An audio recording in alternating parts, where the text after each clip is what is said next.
Okay, well, hello students, and welcome to week 2 of our winter 2021 quarter. I just want to say in general, I hope you had a good week 1. So if you're staying home, I hope you transition yourself into sort of your stay-at-home holiday person and your stay-at-home college student kind of thing. Hope you have a good routine going and you're getting your work done and things. If you did come back to San Luis Obispo and Cal Poly, I hope you moved in okay and all the COVID safety thing is manageable and that you had a good first week with all of your classes. And then more specific to us, I hope you had a good first week in Astronomy 101.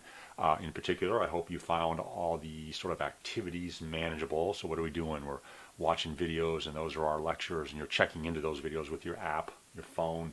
There was some reading and a reading quiz, and there was an activity to do.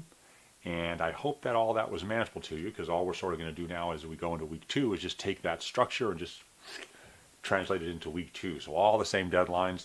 A new round of video check-ins are due next Sunday at midnight. Another activity is going to be out. Another reading quiz is going to be out. And all that's going to be due next Monday at 3 p.m. So be sure you check Canvas for all that sort of thing. And I hope it all sort of worked for you. So it's not going to be the same, of course, as we just take that structure and move it forward. We're going to look at a whole new topic for week 2, of course. And but before I get into what we're going to do next week, I want to just review a little bit last week. And I hope that this idea of the Earth being tilted in its orbit made sense to you, and I hope you just sort of know that now. It's just something that you know, that the Earth does not sit straight up and down in its orbit around the sun. It is actually tilted. And do you remember that number by how much it tilted?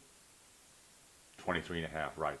And just as a quick summary then, I have this push pin here that I'll sort of stick into the northern hemisphere, so maybe where this big red push pin is, that might be where North America is, and you can just see then there's the equator, a little gap in the ball, and so we're north of the equator. And so as we sit like this, tilted in our orbit around the sun, you can see when that red thumbtack is tilted towards the sun, the sun's going to be higher in our sky. We're going to get a lot more direct rays. And what does that mean? It means it's going to be warmer weather for us. It's going to be like summer for us.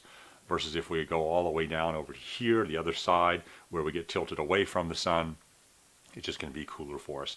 And so that's sort of the idea of the tilt in there, and I hope that idea just sort of makes sense to you. You know, the Earth just sort of carries this tilt as it goes. And that's why we have the seasons.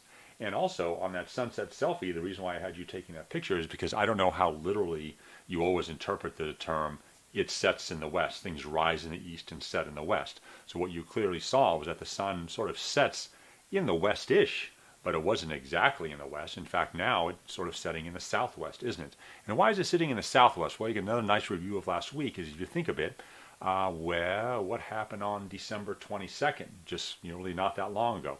That was the solstice, right? And where was the sun on December 22nd? Can you think? It has to do with last week's lecture. Where was the sun on December 22nd? Well, it was way down there over the Tropic of Capricorn. And when I'm pointing way down there, I mean way down south in Australia. It was over that line that you saw me jumping above. They're way down there. And so what it's doing now is, of course, it's coming back our way very slowly, makes a little daily progress on that.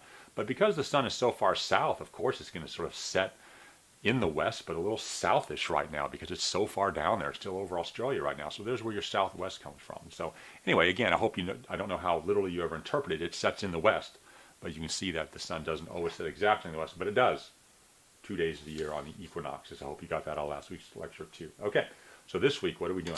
This is a very important week for me, okay? And what I'd like you to do this week is go outside some evening.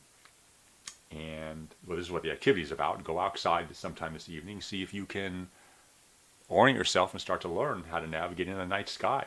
Figure out what some of those stars are. Okay, and that's what the lectures are about this week. So this week is going to be about the night sky.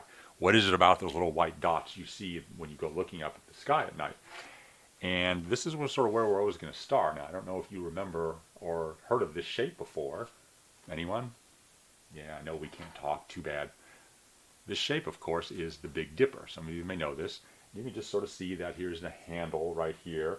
And this is sort of like a pot right here. So it sort of looks like a pan or a pot you'd hold. Here's the handle and here's the opening of the pot. So it's called the Big Dipper, and it has a few things. The Great Cup. It has a few names as you go around the world, but we commonly think of it as the Big Dipper. And it turns out if you want to go outside and sort of start understanding the patterns you see and orient yourself as you look up, you need a jumping off point. You just can't start looking at the little white dots and go, oh, I know what that is. Oh, I know what this is. You start with a pattern like the Big Dipper, and if you can sort of orient yourself with the Big Dipper, then it turns out you can find all kinds of stuff out there. And that's what the activity is about this week, and that's what the lecture is about this week. For example, the edge of the bowl right here, these two stars are called the pointer stars, the pointer stars. And if you sort of go upwards from the pointer stars up in this direction, guess what you'll run into? The North Star. You'll run into the North Star, yeah.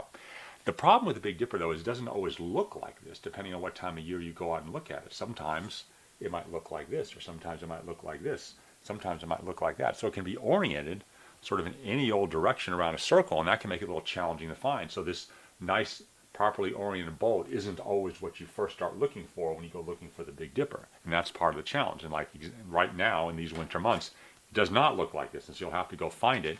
And it's not even all that visible at sort of convenient times. So for the activity this week, I hope you can see that you kind of have to go out no earlier than 11 p.m. Sorry about that. But then I figure draw college students, and so it's probably okay to go out 11 p.m. Of course, I'm out by then.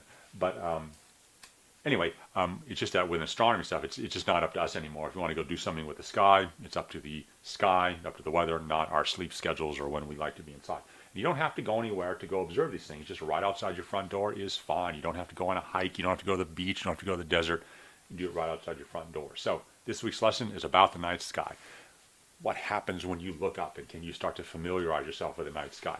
And I will just say a couple more comments. I'm almost done here.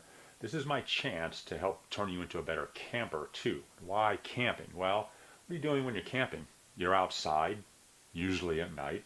And I'll tell you what, if you're with your friends or your family and you're out in a dark night seeing a lot of stars, and you can get up and start telling people what some things are up there, like the Big Dipper and the North Star and things like that, you will be the hero of your camp group. You will just be, people will look at you and go, how did you know how to do that, you know? And I'll just say also that this week is just so important to me as your instructor that I hope that recognizing the Big Dipper and finding the North Star from it, I actually hope that's something you remember your whole life.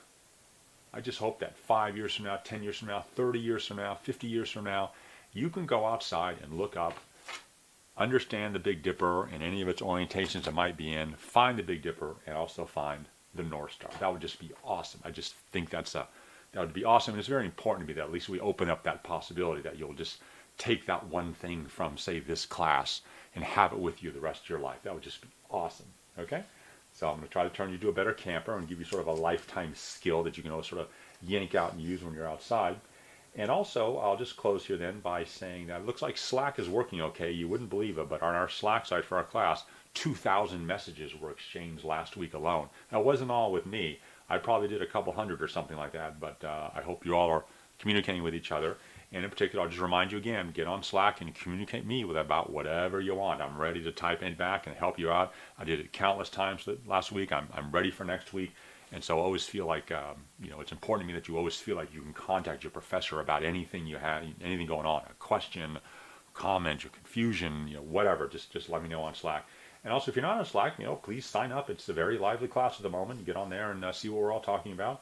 And then also, if you feel comfortable, of course, consider posting a picture of yourself, sort of configuring that on your Slack identity so we can just see what each other looks like. Okay, so everyone, have a nice week 2. Okay, I will be waiting to hear from you on Slack and also the night sky. So this week, the activity, the lectures is you going outside, looking up, and going, what can I understand about all those little white dots?